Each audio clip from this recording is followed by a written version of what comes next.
Sayın Faruk Dinç buradalar. Sizlerle tanışmak istediler. Bu konuda bir hasbihal etmek istediler. Onun için sizleri davet ettik. Çok çekiyoruz. Bir evde var, bir de burada var. Ne çekiyorsun desekseniz çok inançlılar. Öyleymiş. İşte biz seçim sürecine giriyoruz. Savaş süreci değil. Maalesef seçim süreci savaş sürecine döndürülüyor. İşte bu da sebebi aslında siyaset kurumunun doğru işlemediğinden dolayıdır. Siyaset kurumu eğer bu dili ya da siyasi liderler, siyasi partinin başkanları eğer kutuplaştırıcı dil kullanırlarsa, eğer hakaret dilini kullanırlarsa vatandaşın da yaptığı hareketler normal olur. Mesela bizim standımıza Trabzon'da saldırı oldu. Burada silahlı saldırı oldu bizim. Mesela Tarsus'ta ses bombasıyla saldırı oldu. Merkezde Çilek mahallemizde orada gençlerimize silahlı saldırı oldu tanıtım standımıza. Ben her yerde söylüyorum. O ses bombası atan da aslında çok da suçludur ama o kadar büyütülmesine gerek yok.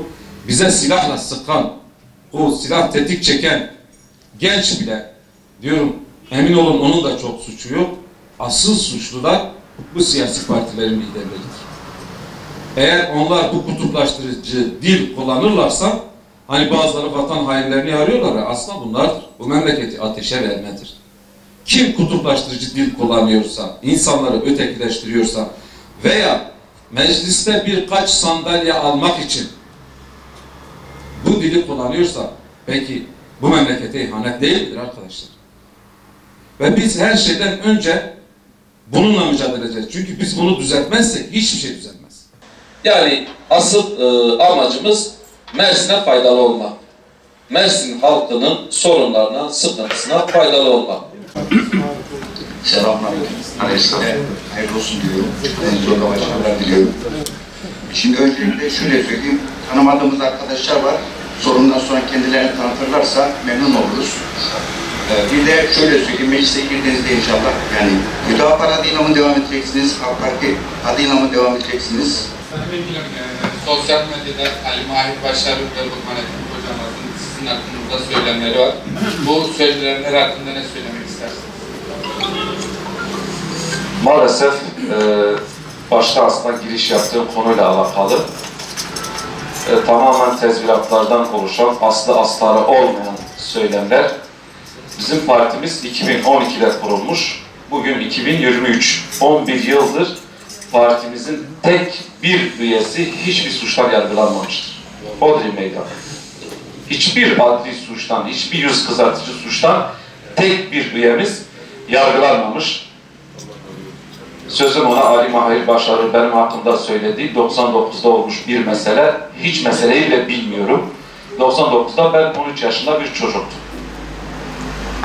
Bu kadar cevap vereyim. 13 yaşında bir çocuktum. Hiç bilmediğim bir mesele. Ve sırf mecliste birkaç koltuk almak için maalesef 85 milyon insanın gözünün içine bakarak yüzü kızartmadan bu şekilde söylüyorlarsa benim söyleyeceğim hiçbir şey yoktur. Burhanettin Hocamaz da aynı şeyleri tekrar ediyorlar. Hüdapar ittifaka girmeden önce de bildiğim, tanıdığım ve çok sıkı çalıştığını bildiğim bir Tarsus'ta çok sıkı çalışıyorunu belirtmek istiyorum.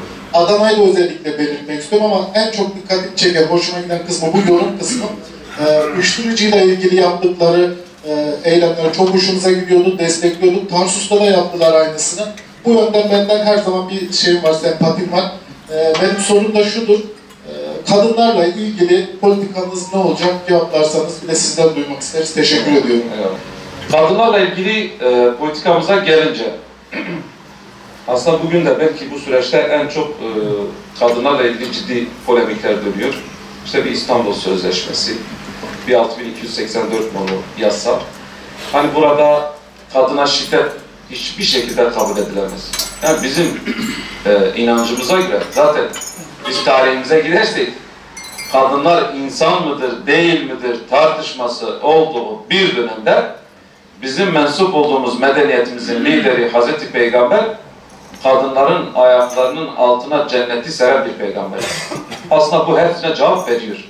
herkesin diri diri kızlarını gömdüğü bir zamanda kızını Fatıma'yı alıp, boynuna alıp Medine sokaklarında dolaşan Hazreti Peygamber'in biz takipçileriyiz.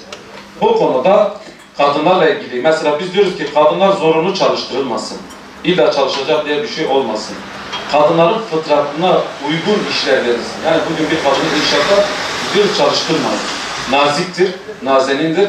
Onun fıtratına uygun bir şekilde çalıştırılmalıdır. Mesela biz diyoruz ki bir kadın ev hanımıysa, işte ev hanımı olduğundan dolayı 25 yıl evli kalan bir kadına emeklilik hakkı verirsin.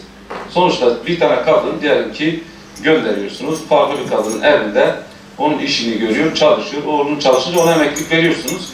Bu kadın da kendi çocuklarına bakıyor.